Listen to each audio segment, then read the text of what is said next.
Start. તો દોસ્તો આપણે કરેણી ગામ સોનલ માતાજીને ધામ નીકળી ચૂક્યા છે। અહીંથી કમસે કમ 48 કિલોમીટરની દૂરી ઉપર આ કરેણી ગામ આવેલું છે અને જે મઢડા છે તે સોનલ માતાજીનું આપણે જન્મસ્થળ કહેવામાં આવે છે અને કરેણી ગામ છે તે તેનું કર્મસ્થળ કહેવામાં આવે છે અને ત્યાં મોટું સોનલ માતાજીનું મંદિર છે। તો મંદિરના અને બધા દર્શન અમે તમને કરાવીશું। તો આપણે અત્યારે નીકળી ચૂક્યા છે દોસ્તો અને બીજા નંબરમાં દોસ્તો કે આપણે કેશોદ પહોંચી ગયા છે દોસ્તો। તમે જોઈ શકો છો કેશોદની માર્કેટ અને સામે જોઈ શકો છો તમે ભગવાન રામનું મૂર્તિ બહુ મોટી બનાવેલી છે। તો તમે દર્શન કરી શકો છો ભગવાન શ્રી રામના। અને મિત્રો આ વિડીયોની એન્ડમાં હું સોનલ ધામનો જે આપણે વિડીયો બનાવ્યો છે તે હું મૂકી દે, તમે ડિસ્ક્રિપ્શન ઉપર અથવા ડિસ્પ્લે ઉપર તમે જે વિડીયો પ્લે થાય તેમાં ક્લિક કરશો તો તે વિડીયો પણ શરૂ થઈ જશે। જય શ્રી રામ દોસ્તો, લીવ વિલોગ ચેનલમાં આપનું સ્વાગત છે। હું આપનો દોસ્ત લક્ષ્મણ પરમાર। તો આપણે ગામ કરેણી સોનલ માતાજીને મંદિરે પહોંચી ગયા છે દોસ્તો। અને દોસ્તો વિડીયો જો તમને સારો લાગે તો લાઈક કરી દેજો, ચેનલમાં જો પહેલી જ વખત આવે સબસ્ક્રાઇબ કરી દેજો અને બેલ આઇકન ઘંટડીના નિશાન ઉપર પ્રેસ કરી અને તમારા મિત્રો સાથે શેર કરી દેજો। તો તમે મારી પાછળ જોઈ શકો છો સોનલ માતાજીનું મંદિર છે। હમણાં તમને આખું મંદિર પરિસર અને સોનલ માતાજીના પણ દર્શન કરાવી દઈએ દોસ્તો। તો ચાલો સોનલ માતાજીના મંદિર। તો દોસ્તો કનેરી ગામ સોનલ માતાજીના મંદિરના તમે દર્શન અત્યારે કરી રહ્યા છો અને આ મંદિર પરિસર છે તો જોઈ શકો છો। હમણાં તમને અમે બધા જ વ્યૂ બતાડી દઈએ દોસ્તો।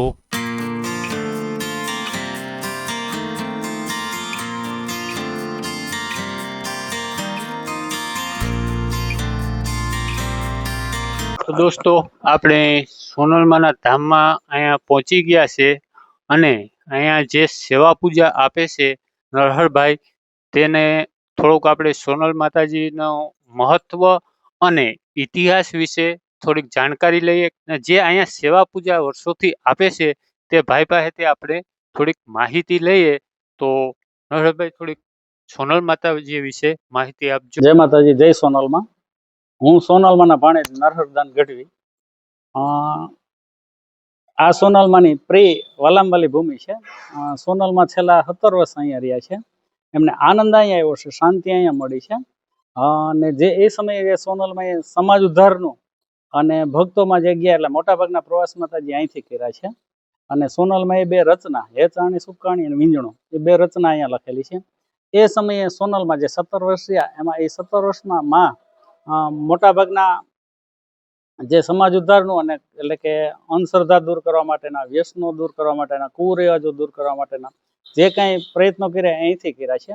બીજું કે સોનલમાં એ વખતે 2 રચના લખેલી, 2 જ રચના લખીને 2 અહીંયા લખેલી છે, એક હેચાણી સુકાણી અને વીંજણો, એ 2 રચના અહીંયા લખેલી છે। હવે આપણે મઢડા અને અહીંયા સોનલ માતાજીનું સ્થાન, મઢડા જન્મ સ્થાન, તો અહીંયા નો જે મહત્વ જણાવશો, મઢડા અને અહીંયા કેમ સોનલ માતાજી?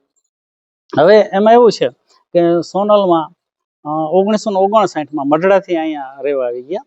અહીંયા છેલ્લા માતાજીનું આયુષ્ય 50 વર્ષનું, 51 વર્ષમાં દેવ થઈ ગયા। એમાં છેલ્લા 17 વર્ષમાં અહીંયા રહ્યા છે અને આ એમની પ્રિય વાલામવાલી ભૂમિ છે। અને અમારે ચારણ જગદંબામાં જે કર્મભૂમિ હોય છે, મા બાપ પવિત્ર માં ત્યાં જન્મ લે પણ માએ જે પસંદ કરી હોય ભૂમિ એટલે કે કર્મભૂમિ, 99 લાખ માતાજીની કર્મભૂમિમાં જણાય। જો તમને વાત કરું તો કે સરાકડિયા સોનલમાં, મોણિયા નાગબાઈમાં, સરદારસિંહમાં, ચરાડવા રાજલમાં, દેશનો કરણી, જે તમારા જ ગામ પાતા પુરબાઈમાં જે સોનલમાના કુળદેવી છે, દેડી અમારે જે જાનબાઈમાં કહેવાય એ, ખંભાળિયા કામઈમાં જે પીપળિયા, એટલે 99 લાખ માતાજી છે એ કર્મભૂમિ, કારણ કે એ મા બાપ પવિત્ર માએ જન્મ લીધો હોય પણ પછી માએ જે ભૂમિ પસંદ કરી હોય એ મુખ્ય ગણાય, મેન ગણાય, કારણ કે માએ પોતે પસંદ કરી, માને આનંદ ન્યાય આવ્યો હોય, માએ ત્યાં બધાને લીલા પોતે કરી હોય, બધા સમાજ ઉદ્ધારના કાર્યો કર્યા હોય, એટલે એ મુખ્ય ગણવામાં આવે છે। મતલબ જન્મભૂમિ મઢડા અને કર્મભૂમિ કરેણી। તો આપણે માતાજી સમાધિ ક્યાં? માં છે એ 1974માં એટલે કે કારતક સુદ 13ના એમાં દેવ થઈ ગયા।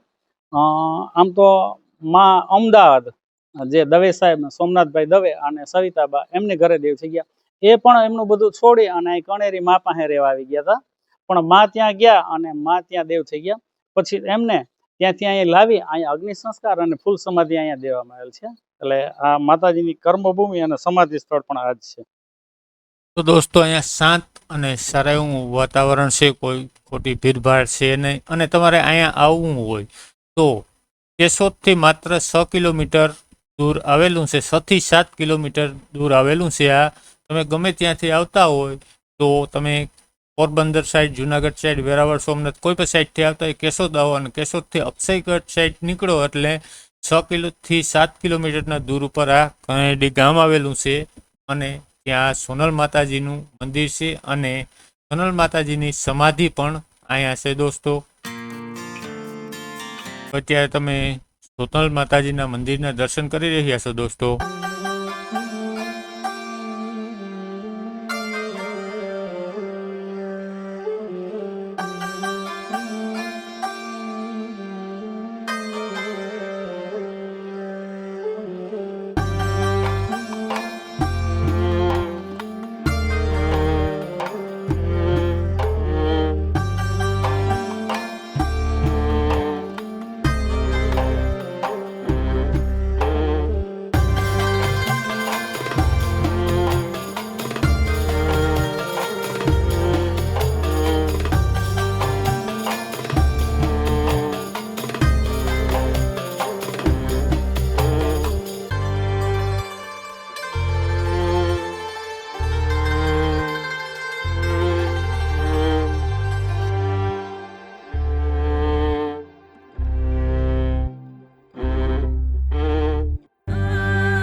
તો દોસ્તો ડબ્બા માટે પણ તમે કોન્ટેક્ટ કરી શકો છો. રાજુભાઈ દુદા, ચણા, માંડવી, ઘઉં, મગ. તો સાઈડમાં તમે જોઈ શકો છો કોન્ટેક્ટ નંબર પણ શો થઈ રહ્યા છે. તો તમે કોન્ટેક્ટ ડબ્બા માટે કરી શકો છો અને એની ટાઈમ ગમે ત્યારે પણ તમે કોન્ટેક્ટ કરજો દોસ્તો.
તો દોસ્તો આ કૂવાનું મહત્વ બહુ ઘણું છે. આ ભાઈએ જે કીધું એ પ્રમાણે આ ગામની અંદર 400 ફૂટ સુધી ક્યાંય પણ પાણી આવતું નથી, પણ આ કૂવો માત્ર 50 ફૂટ ઉપર છે અને પાણી આ કૂવાની અંદર ગમે એટલું પાણી કોઈ દી ખાલી થતું જ નથી દોસ્તો. અને ભાઈના કહેવા અનુસાર જ્યારે માતાજી અહીંયા હતા અને દુષ્કાળ પડ્યો હતો ત્યારે ગામમાં 1200 ફૂટ સુધી ક્યાંય પાણી નહોતું અને આ કૂવાની અંદર માત્ર 30 ફૂટમાં પાણી હતું અને આખા ગામના લોકો આ કૂવામાંથી પીવા માટે, પોતાના પશુ ઢોર માટે અને રસોઈ બનાવવા માટે, અન્ય કાર્યો માટે અહીંયાથી જ આખા ગામના લોકો પાણી ભરતા દોસ્તો.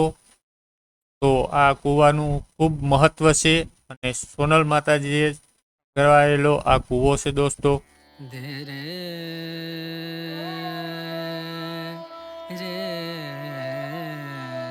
હવે દોસ્તો આપણે અહીંથી હવે જઈ રહ્યા છે જે આ તમને હોલ જેવું દેખાય છે ત્યાં માતાજીનો ઢોલિયો અને તેનો ઇતિહાસ અને ફોટાઓ છે.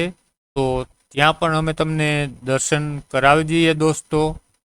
તો જોઈ શકો છો તમે આ માતાજીનો ઢોલિયો છે અને બાકી ઇતિહાસ આખા અને ફોટા સાથે ઇતિહાસ પણ અહીંયા દર્શાવેલો છે. તો તમે આખો ઇતિહાસ પણ પોસ્ટ કરી અને વાંચી શકો છો.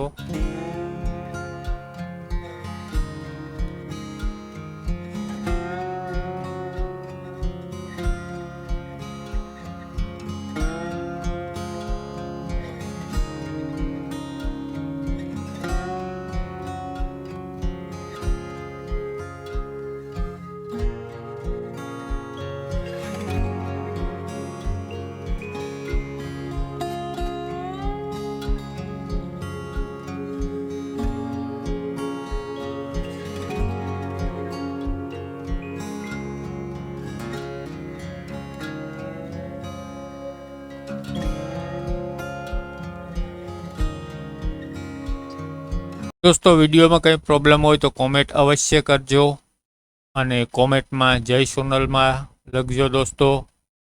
કારણ કે તમે કોમેન્ટ કરશો તો જ અમને ખબર પડશે. અને બીજા નંબરમાં દોસ્તો, તમારા ગામની અંદર પણ કોઈ પણ ઐતિહાસિક મંદિર છે, પૌરાણિક સ્ટ્રક્ચર છે, અથવા કોઈ ધાર્મિક કાર્યક્રમ છે, તો કોન્ટેક કરજો. અમે વિડીયો અવશ્ય બનાવી આપશું.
તો સોનલ માતાજીનો આ કરેણી ધામનો વિડીયો તમને કેવો લાગ્યો તે કોમેન્ટ બોક્સમાં અવશ્ય જણાવજો દોસ્તો.